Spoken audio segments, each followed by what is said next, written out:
Hey everyone, welcome back to VoxQueue. Today, we've got some wild ones. Grab a drink, settle in, and let's get into it. You ever watch someone try to quietly throw you under the bus, thinking no one will check? Yeah, Matt really thought he was slick. He wasn't. Logan had been at the company for just under 2 years. Solid performer. Quiet, reliable, not the type to chase credit, but definitely the type who handled pressure well. And that mattered, because their team handled high-value client renewals. Now here's where Matt comes in. Matt was Logan's manager. Confident, polished, very I've got everything under control energy. But behind the scenes, Matt had a habit of shifting blame when things got tight, and Logan was about to become the next target. The issue started with a renewal deck. Big client, high stakes, leadership involved. Logan had been working on it for weeks. Data, projections, slides, the whole thing. Matt reviewed it, approved it, even said, "This looks strong, let's go with it." So Logan finalized everything and submitted it ahead of the presentation. Clean, done, locked in. Then the meeting happened, and that's when things went sideways. In the conference room, Matt starts presenting, calm, confident, until a senior director interrupts. "Wait, these numbers, why are they structured like this?" And suddenly, Matt pauses, looks at the slide, then says, "I think Logan may have misunderstood the renewal framework here." Pause, silence, and Logan's just sitting there like, "What?" Matt keeps going. "I didn't catch this earlier, but yeah, this should have been aligned differently." "Oh no, no. You don't approve something, then flip the script in front of leadership like that? That's not a mistake. That's positioning." Logan didn't react in the meeting, stayed composed. But internally, yeah, this wasn't sitting right, because Logan knew exactly what happened. Matt had reviewed everything, multiple times. So after the meeting, Logan did something very simple. Didn't argue, didn't confront, just opened the email thread. And there it was, a full chain of emails. Matt saying, "Looks good to me. Approved. Go ahead and send this version." Time-stamped, documented, clear. Logan forwarded the thread straight to HR with a short message. "Hi, I'd like to clarify something from today's meeting." That's it. No emotion, just receipts. HR didn't respond immediately, but 2 days later, there was a team meeting scheduled. Everyone invited, Matt included. And you could feel it in the room. Tense, quiet. Then HR pulled up the screen. Email thread, line by line, approval after approval. And then, that exact moment from the meeting, replayed in context. The room shifted. Matt didn't say anything, didn't defend it, didn't explain it, just sat there, frozen, because there was nothing to argue. Here's the thing. People like Matt rely on one assumption, that no one is keeping track, that no one will go back and check. But in environments where everything is documented, that strategy collapses instantly. Logan didn't win by arguing, didn't win by being louder, won by being organized. And in workplace drama, that's usually how it ends. Some people don't just cross boundaries, they build entire arguments on them.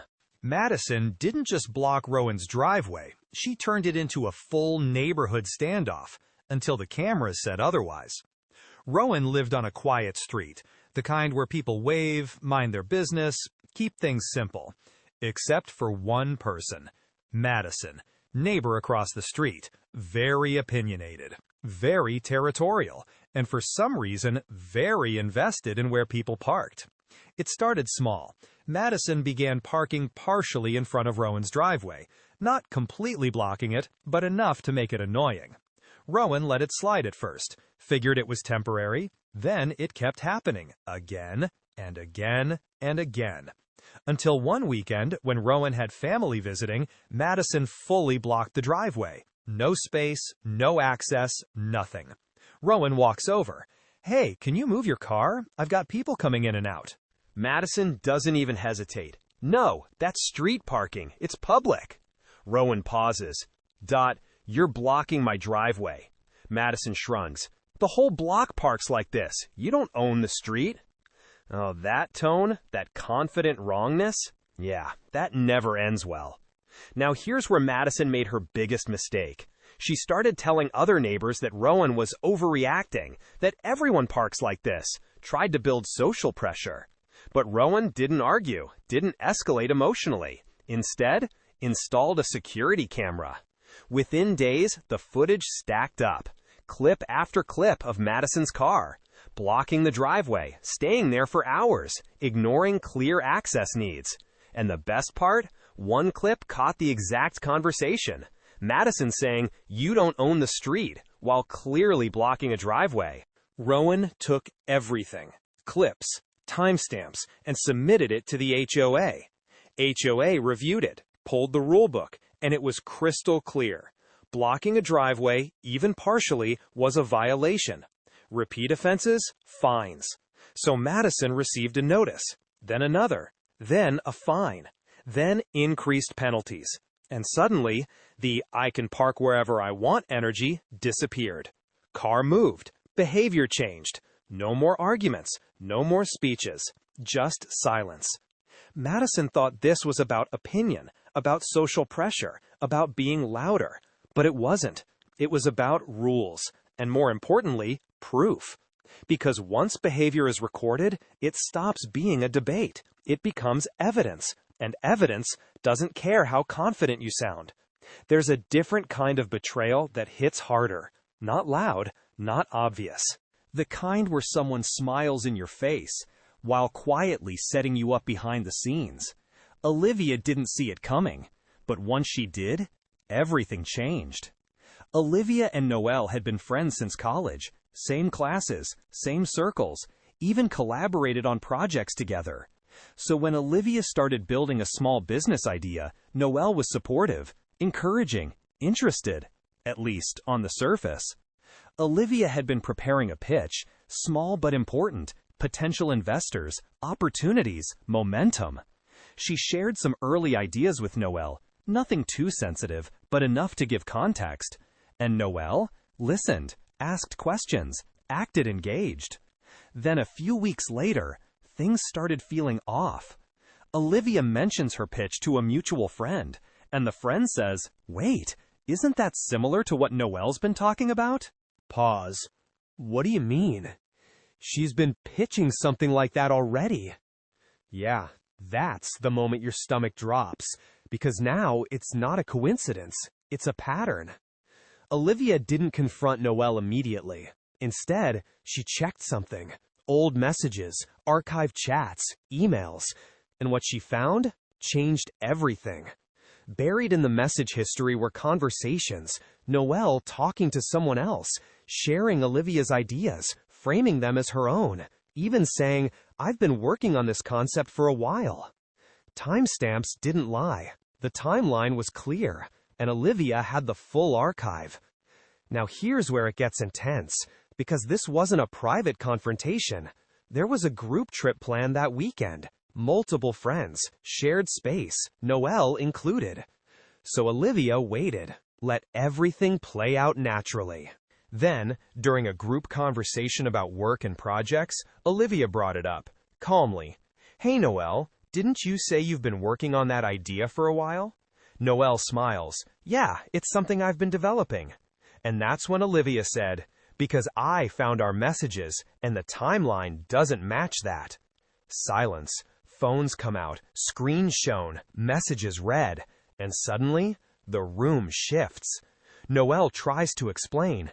"It's not like that, I just expanded on it." Olivia cuts in. "No, you presented it as yours." Another friend? "The timestamps are right there." And that's it. No more room to maneuver. The trip didn't collapse, but the dynamic did. Noelle became distant, quiet, excluded from conversations. And after that weekend, the group adjusted, naturally, without needing a vote. Because trust, once broken like that, doesn't rebuild easily. This one hits different. Because it's not about rules, or policies, or workplace structure. It's about trust. And the reality is, betrayal from someone close always feels heavier.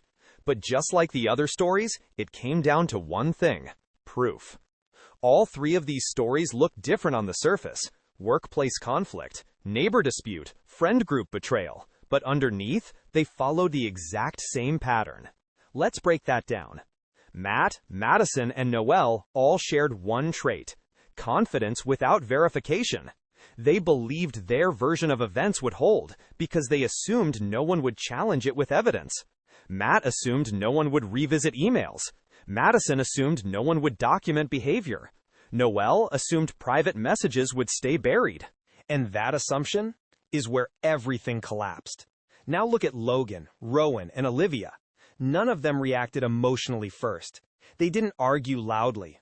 They didn't escalate immediately. They observed, collected, verified. That's the silent advantage. Because while the other person is talking, they are documenting. And once evidence enters the situation, the power dynamic flips. There's a difference between a story and proof. Narratives can be shaped, spun, defended, but evidence locks everything in place. An email doesn't feel different. A camera clip doesn't have context. A timestamp doesn't change meaning. It just is. And when that enters the conversation, debate ends. Another pattern? All three exposures happened in environments where accountability mattered. Conference room, HOA review, group setting, not private arguments, not emotional confrontations, structured environments. Because when truth is revealed in front of others, it carries weight and it forces resolution. None of these situations started big. They started small. A comment in a meeting, a parking habit, a shared idea. But repeated behavior builds patterns, and patterns create outcomes. That's the real lesson here. If you take anything from this episode, it's this. You don't win these situations by being louder. You win by being right and being able to prove it. Because once the receipts come out, there's nowhere left to hide. This is VoxQueue, and around here, we don't just read the drama, we break it down. I want to know who crossed the line the most. Drop your take below. I read all of them. I'll see you in the next one.